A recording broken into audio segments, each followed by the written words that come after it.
Viewers, welcome to the domestic news update on Top Accolade News. The headlines: Tinubu nominates 3 Inec commissioners for Senate confirmation. MPA expresses concern over Nigeria's low maritime trade volume. CBN refutes claims of blocking foreign currency transfers. Tompolo alleges threats to his life from oil thieves.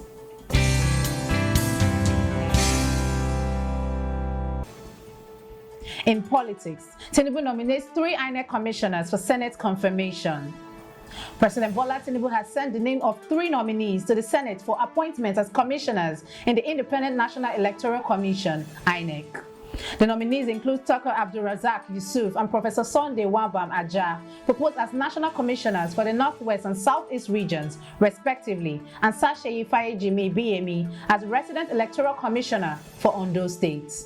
Senate President Godswill Akpabio read the President's letter during plenary, and the request has been referred to the Senate Committee on Inec, which is expected to report back in 2 weeks. Shifting focus to economy, MPA expresses concern over Nigeria's low maritime trade volume.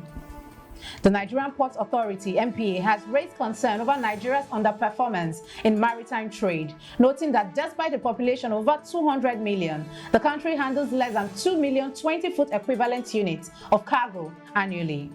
In comparison, neighboring countries with smaller populations exceed this figure. Speaking at the 25th anniversary of the National Association of Government-Approved Freight Forwarders, MPA Managing Director Dr. Abubakar Dansoho highlighted the need for targeted investments in infrastructure, technology, and strategic partnerships to unlock Nigeria's potential as a maritime powerhouse. He also emphasized the importance of improving port security and aligning operations with global standards to boost efficiency and competitiveness in the sector. Still in economy, CBN refutes claims of blocking foreign currency transfers. The Central Bank of Nigeria has issued a strong rebuttal to claims that it is blocking access to foreign currency transfers, urging Nigerians to be cautious of fraudulent SWIFT documents used to support these allegations. In a statement released on November 19, 2024, the CBN clarified that it does not provide correspondent banking services or maintain accounts for private entities. The bank emphasized that many of the SWIFT documents used in these claims are fake and cannot be traced to the SWIFT platform. It further advised individuals facing issues with uncredited funds to follow proper procedures and contact their sending bank for resolution, warning that unsubstantial claims will lead to legal actions. Now in security, Tompolo alleges threats to his life from oil thieves. High Chief Government Ekwemupolo, known as Tompolo, has revealed that he faces constant threats from powerful individuals behind oil thefts in Nigeria. Speaking at a gathering in Baramatu Kingdom, Tompolo shared that Santita Security Service, which he founded, has been targeted due to his effort to combat crude oil thefts, especially after recent confrontations with naval personnel during arrests along the Port Harcourt creeks. He called for stronger collaboration between the Nigerian Navy and security agencies to tackle the growing problem. Tompolo also expressed concern over the sabotage of efforts to curb oil thefts, highlighting the involvement of individuals from Lagos, Abuja, and neighboring countries in the illegal trade.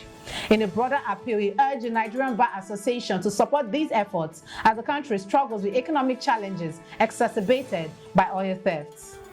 You are watching the domestic news update on Top Accolade News. Do stay with us. Still to come.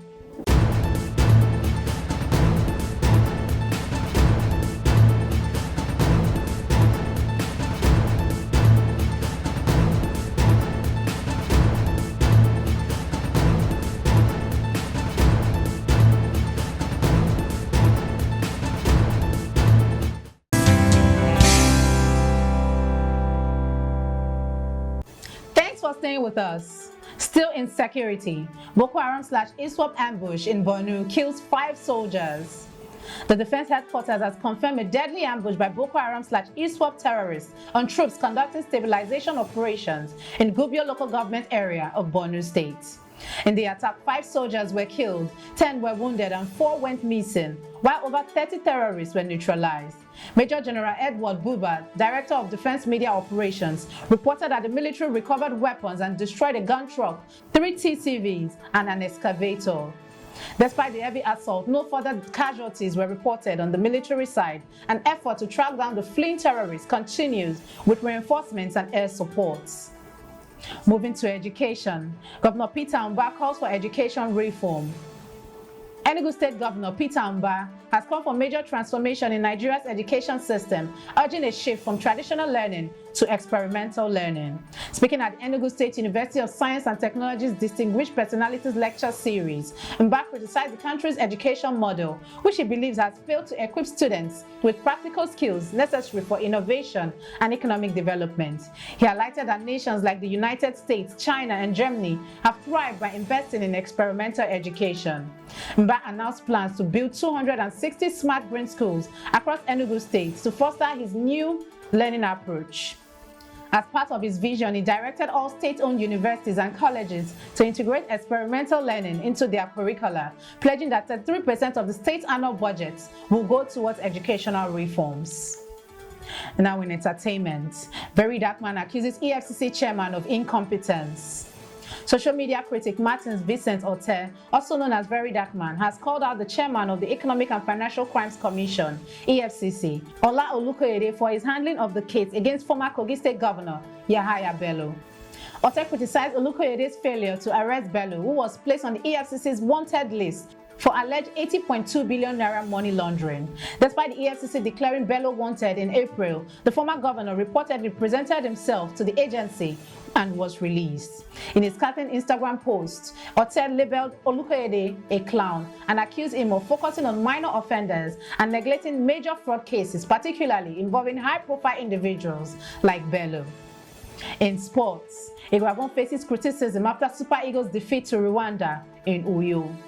In a surprising setback for the Super Eagles, interim manager Augustine Igwavon watched as Nigeria was defeated 1-2 by Rwanda in the African Cup of Nations qualifier on Monday in Uyo.